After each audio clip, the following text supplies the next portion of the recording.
think when I first played with the Berlin Philharmonic in 2021, what surprised me the most was actually how friendly and normal and warm the musicians were. I was expecting, because for me the Berlin Philharmonic was always something, so high up, like unreachable when I was growing up. This Berlin Philharmonic. But I realized these are really nice people, normal people, and I felt very much at home right away.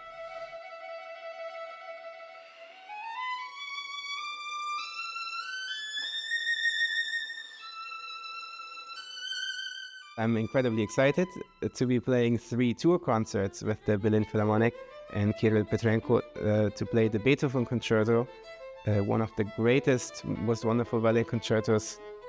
To play it with this orchestra and this conductor is it's incredible.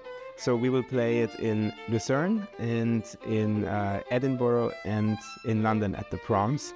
Our rehearsal starts tomorrow, and I couldn't be more excited. Every single note in this piece feels like it's in exactly the right place. You couldn't improve a single thing in it. I think that's it's amazing when you have works like this. Yes, it is challenging when pianists write for violin. Pianists play with all 5 fingers, and on the violin we use only 4. And so as a result, basically every single theme of the Beethoven Concerto would be quite easy to play on the piano, but on the violin you always have some shift somewhere that is in the way.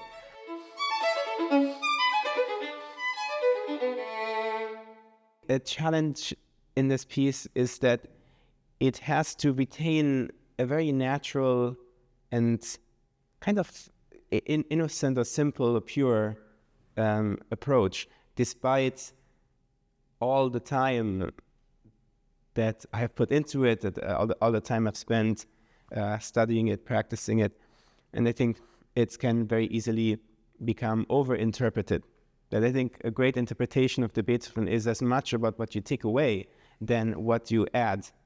And that's, you sort of want actually to have only the sort of bring out the pure essence of the music and not have something extra. When the music is that great, it doesn't need something extra to be added to it.